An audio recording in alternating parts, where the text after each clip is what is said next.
Dahil nga Sunday na naman, naisipan uli naming mag-road trip. Papunta kami ngayon guys sa St. Gregory the Great Parish sa May Indang, Cavite.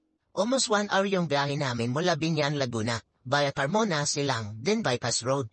Itong St. Gregory Parish or mas kilala sa pangalan na Indang Church is isa sa pinakalumang simbahan dito sa Cavite. This parish was established noong 1625 at kakadiwang lang nila noong May 12 ng ika-400 taong kapistahan. Dalang nakaluma yung simbahan na to.